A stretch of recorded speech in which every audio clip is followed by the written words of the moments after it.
اللهم صل على سيدنا محمد نحمده ونصلي على رسوله الكريم اما بعد فاعوذ بالله من الشيطان الرجيم بسم الله الرحمن الرحيم يا ايها الناس اتقوا ربكم الذي خلقكم من نفس واحدة وخلق منها زوجها وبث منهما رجالا كثيرا ونساء صدق الله مولانا العلی العظیم۔ سورۃ النساء کی پہلی آیت تلاوت کی ہے، اس میں اللہ تعالیٰ نے ارشاد فرمایا لوگو اپنے اس رب سے ڈرو جس نے تمہیں ایک جان سے پیدا کیا، ایک جان سے مراد حضرت آدم علیہ السلام ہے، پھر فرمایا وخلق منہا زوجہا، اس جان سے اس کا جوڑا پیدا کیا یعنی حوا علیہ السلام کو، وبث منہما رجالا کثیرا ونساء، پھر ان دونوں سے بہت سے مرد عورت پھیلا دیے۔ حضرت آدم اور حوا علیہ السلام کا جو رشتہ تھا میاں بیوی کا رشتہ تھا، تو اس آیت سے معلوم ہوا کہ میاں بیوی کا رشتہ بنیادی بھی ہے، ابتدائی بھی ہے، بہت قریبی بھی ہے۔ ابتدائی اور بنیادی اس طرح کے سارے رشتے بنتے اسی سے ہیں، ماں باپ اولاد کا رشتہ اس سے بنتا ہے، بہن بھائیوں کا، اور آگے پھر پوتے نواسوں کا رشتہ اسی سے بنتا ہے، بنیادی رشتہ ہے، لیکن بہت قریبی اور نازک بھی ہے۔ نازک ایسے ہے کہ اگر 3 لفظ کہہ دیے جائیں رشتہ ٹوٹ جاتا ہے، کہ اور رشتہ ٹوٹتا نہیں ہے۔ بھائی اور بھائی کی لڑائی ہو جائے، اولاد ماں باپ میں اختلاف ہو جائے، رشتہ نہیں ٹوٹتا، کہ ایسے ہی الفاظ انسان کہہ دے رشتہ نہیں ٹوٹتا، یہ رشتہ ٹوٹ جاتا ہے۔ جو چیز نازک ہوتی ہے اس کی حفاظت بھی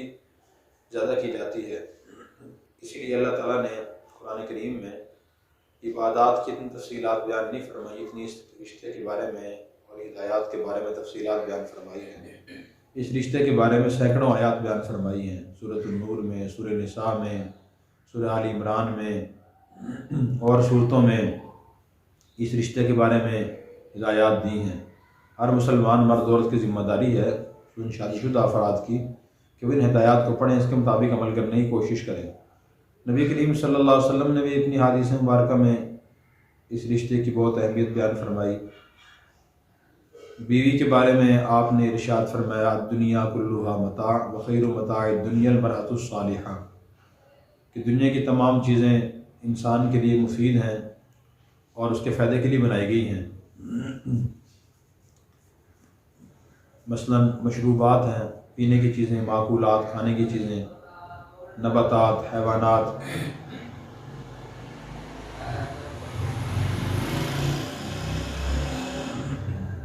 جمادات، ساری چیزیں انسان کے فائدے کے لیے ہیں، لیکن آپ یہ فرما رہے ہیں کہ خیر متاع الدنیا المرأۃ الصالحہ، دنیا کی مفید چیزوں میں سے سب سے زیادہ فائدہ مند چیز نیک بیوی ہے۔ اور اس ارشاد کا مقصد ہر خاوند کے دل میں بیوی کی اہمیت پیدا کرنا ہے کہ اس کو اللہ کی نعمت سمجھے اور اس کی قدر کرے اور اس کو اپنے لیے فائدہ مند سمجھے، اور واقعی بیوی انسان کے لیے فائدہ مند ہوتی ہے۔ ایک تو فائدہ مند اس طرح ہوتی ہے کہ وہ گھر کے تمام سامان کی، گھر کی اور شوہر کے بچوں کی حفاظت کرتی ہے، ان کی پرورش کرتی ہے، ان کی ضروریات پوری کرنے کی کوشش کرتی ہے، کھانا بناتی ہے،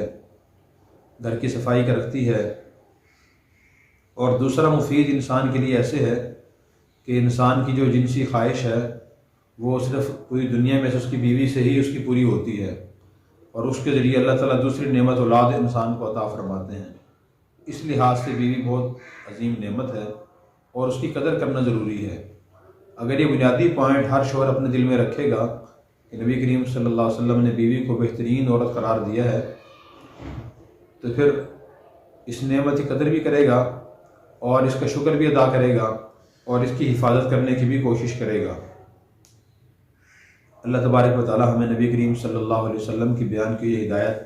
پیش نظر رکھ کر بیویوں کی اور اللہ کی تمام نعمتوں کی قدر کرنے کی توفیق عطا فرمائے۔ Subscribe now